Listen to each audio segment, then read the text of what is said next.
Discipline is a trap. Courage is a lie.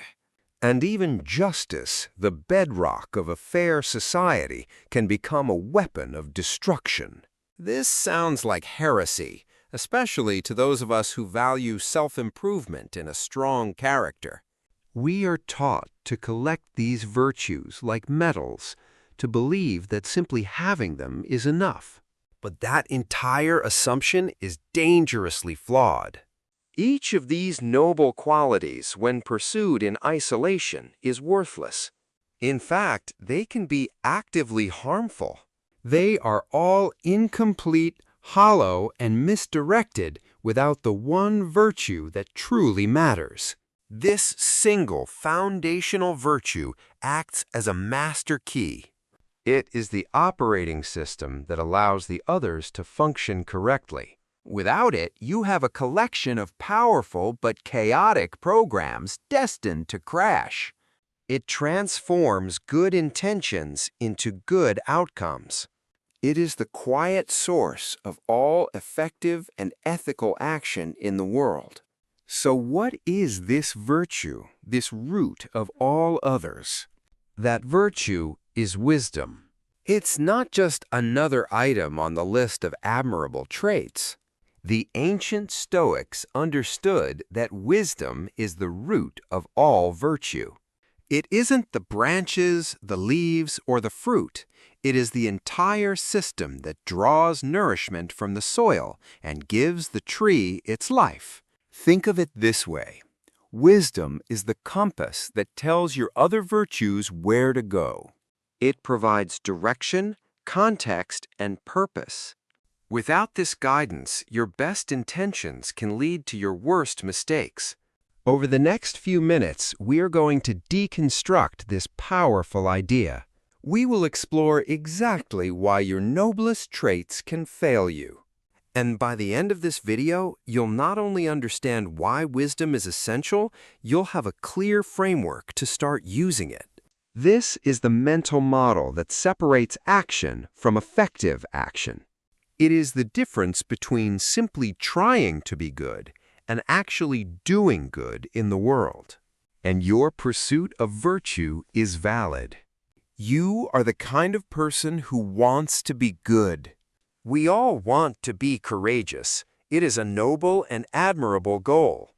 Let's break this down. Take the virtue we praise perhaps more than any other, courage. We build statues to courageous soldiers and celebrate the brave entrepreneur. But the Stoics gave us a timeless warning. Courage without wisdom is just recklessness. It's the raw energy of bravery, completely untethered from understanding or purpose. It becomes a blind force, often causing more harm than good. Consider the passionate entrepreneur who is celebrated for their courageous risk-taking. They bravely bet their family's life savings on a new business idea.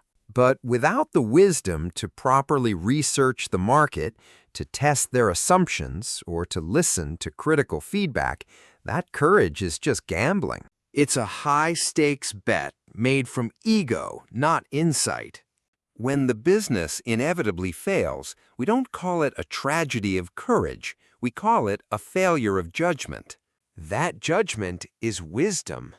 Now think of the activist who bravely chains themselves to a building for a cause they believe in. Their heart is undoubtedly in the right place.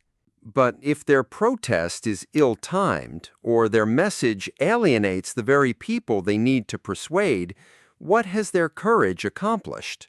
Without the wisdom to be strategic, to build coalitions, and to communicate effectively, their courageous act becomes mere political theater. It generates noise, but no signal. True courage is not just the willingness to act. It's the wisdom to know when to act, how to act, and whether to act at all. It's calculated, it's deliberate, and it's effective.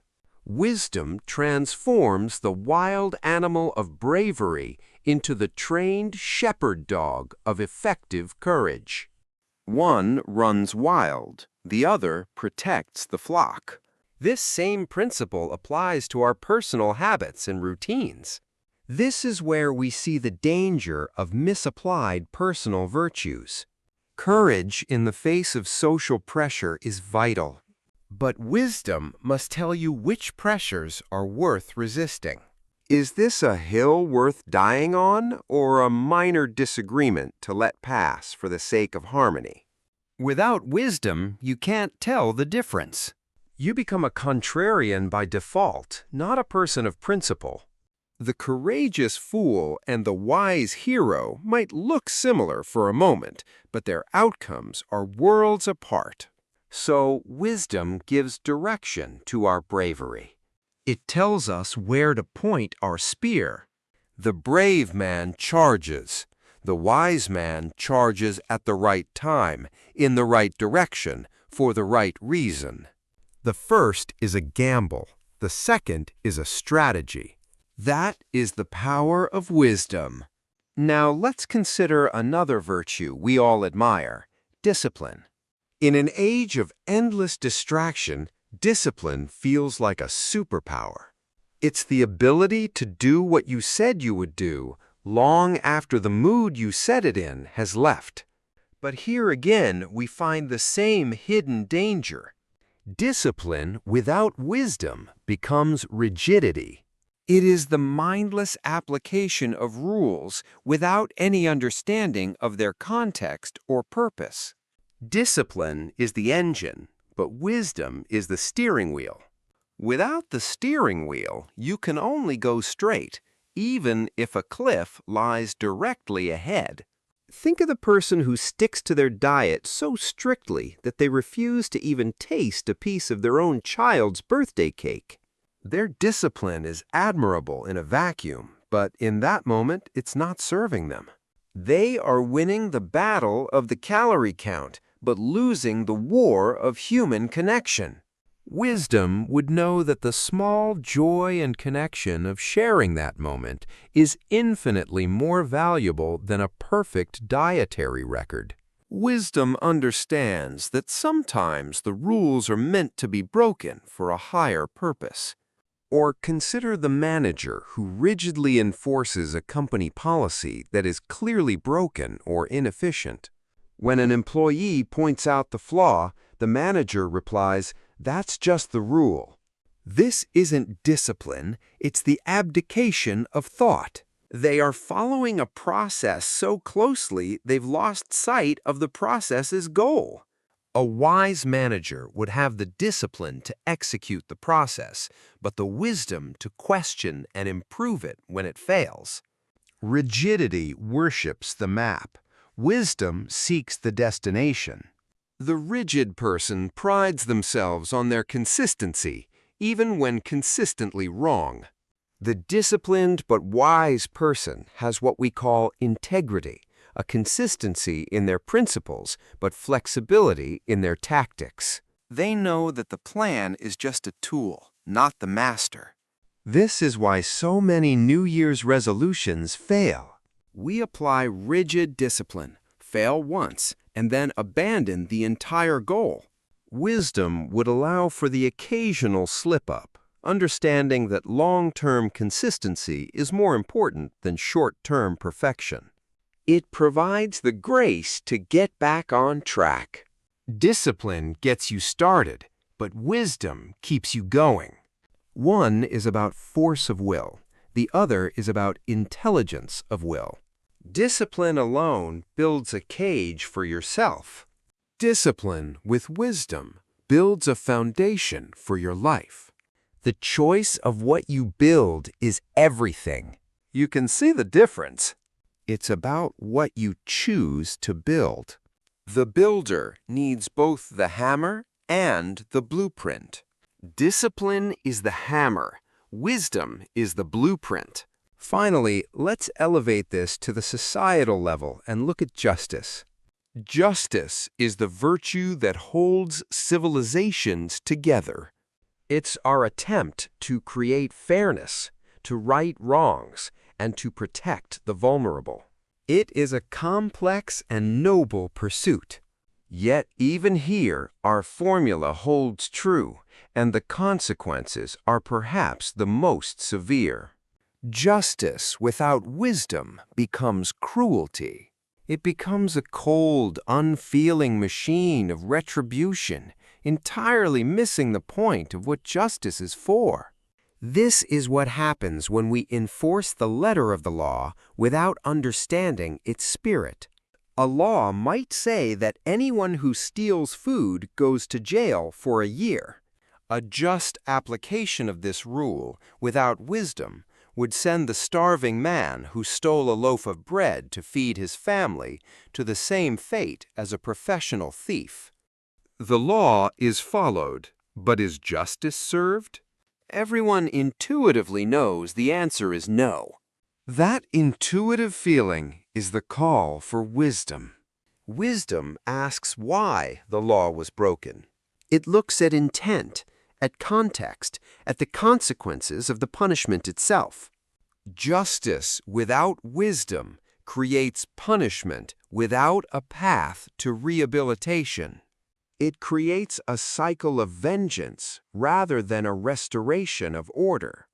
A wise justice system seeks not only to punish the guilty, but to heal the community and prevent future harm. It understands that mercy and justice are not opposites, but two hands of the same wise body. On a personal level, this is the justice of cutting off a friend for a single mistake. It's applying a rigid, absolute standard of friendship without the wisdom to consider the person's history, their intent, or the possibility of forgiveness. You feel righteous in your judgment, but you are left alone in your righteousness. That is cruelty to others, and ultimately to yourself. So across the board, from our personal bravery to our societal laws, the pattern is clear. Virtue needs a guide. But at this point, you might be asking a very important question. Is this wisdom just another word for knowledge? It's a critical distinction to make. And the answer is a definitive no. So let's be very clear. You must not confuse wisdom with knowledge. They are related, but they are not the same thing. Our world is drowning in knowledge, in data, in information, but it is starving for wisdom. There has never been a time in history where more people had access to more facts. And yet, you would be hard-pressed to argue that we are living in the wisest of times. This points to a fundamental difference. Here's the simplest way to put it, using a now famous line. Knowledge is knowing that a tomato is a fruit. Wisdom is not putting it in a fruit salad. Knowledge is the raw data. Wisdom is the application, the context, the understanding of that data. Knowledge is knowing the facts. Wisdom is knowing which facts matter to whom and when. A computer can have knowledge. It can hold the entire Library of Alexandria on a chip. But it has no wisdom.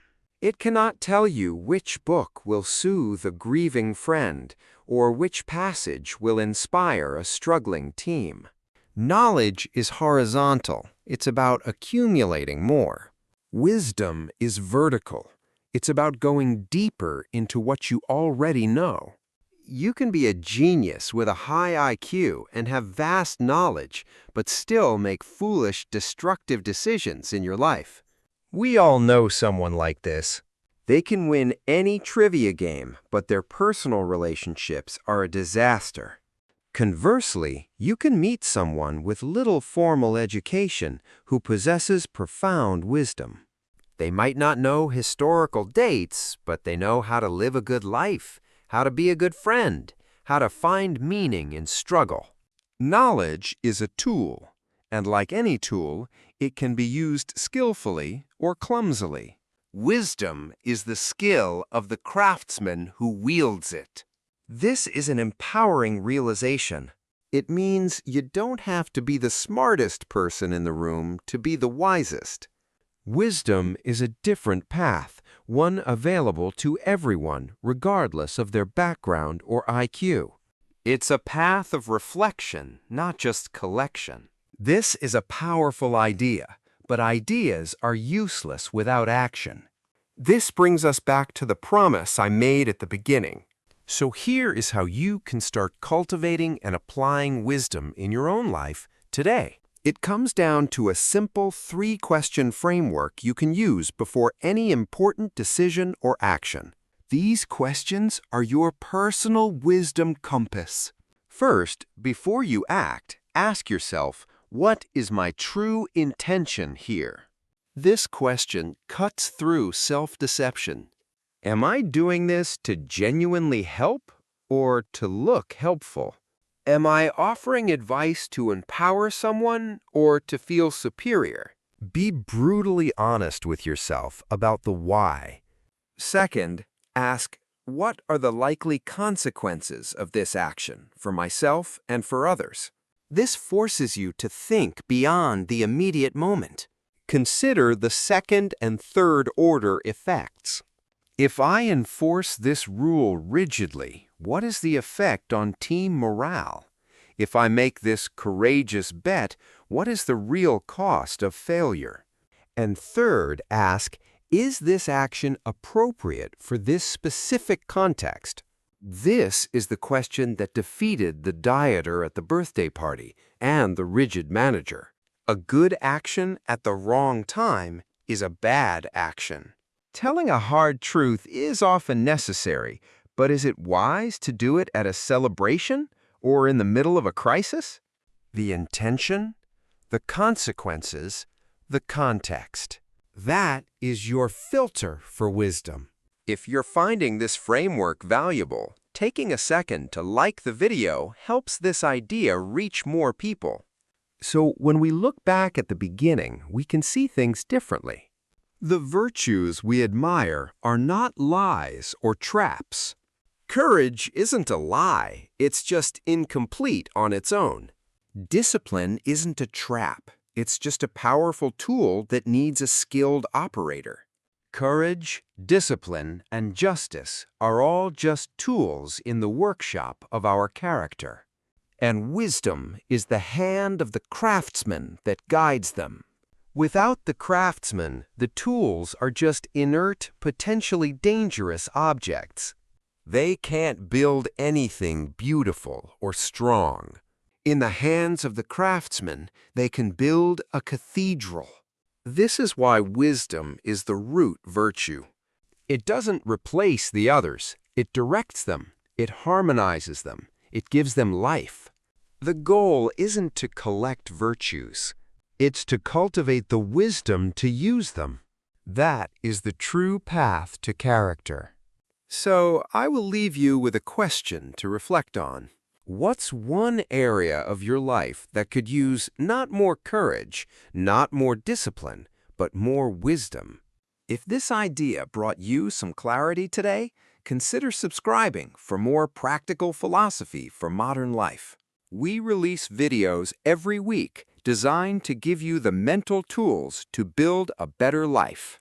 And if you want to continue down this path, check out this video on the 5 biggest misconceptions about Stoicism. Thank you for watching.